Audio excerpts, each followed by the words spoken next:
So there were more announcements over the weekend, BC, but there were two that stood out that I wanted to talk about for today's show on point number 4. First of them, well, I'll just say both of them. On the UFC side, Michael Chandler versus Justin Gaethje was announced. And on the Bellator side, Vadim Nemkov, your ranking Bellator light heavyweight champion, taking on Anthony Rumble Johnson. Okay, I'll just throw it to you, BC. Your reaction to these bouts being official and now scheduled. Well, let's separate them, Luke. First of all, that's the Chandler-Gaethje is about as sexy a fight as you can make in this entire sport. I mean, you tweeted it out. It's just obvious. This is like fight of the year waiting to happen.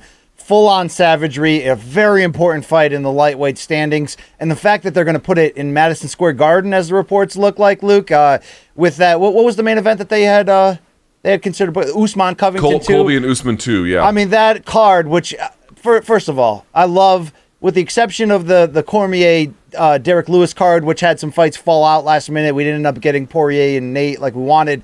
They have properly loaded up those MSG cards and kept that as a big, tent pole, as Uncle Scott would say, every year, as they should, by the way, especially how long it took to get there. But Luke, I mean, that fight is going to be freaking bananas. I can't even see it going past one round, Luke. I cannot friggin' wait to see that. Dude, you could almost put that as great a fight as Usman Covington 2 is. The hardcore fans wouldn't blink an eye if suddenly Gaethje Chandler was your main event. That is great shit.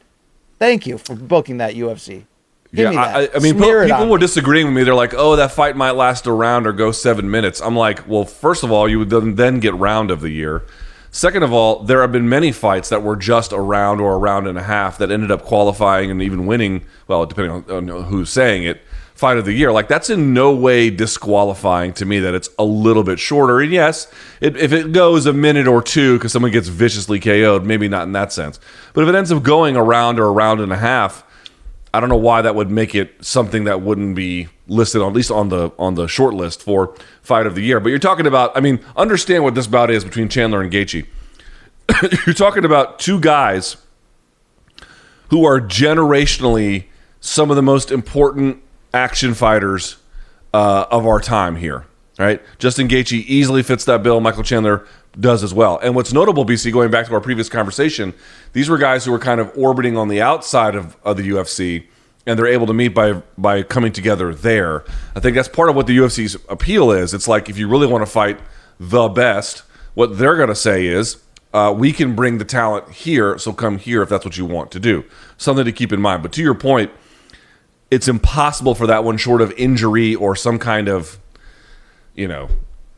unfortunate circumstance influencing it. Just a fight itself, it's impossible that will be bad. And then look at where it leads us. I'd love the loser of that fight to fight Tony Ferguson. I'd love the winner to fight the winner of Poirier and Oliveira. I mean, I was just about to say, there's a million different ways you can go with that. And if Gaethje gets a win, by the way, with no more Khabib there, Gaethje versus Poirier 2 is not going to look like Gaethje versus Poirier 1. I have a strong feeling. So there's a lot of different things you could do. That gets me legitimately. I am rock hard with emotion about where the top of the lightweight division is going right now. In just terms of like hammer versus hammer, arm and hammer, Luke. I cannot wait for this. So what happens now?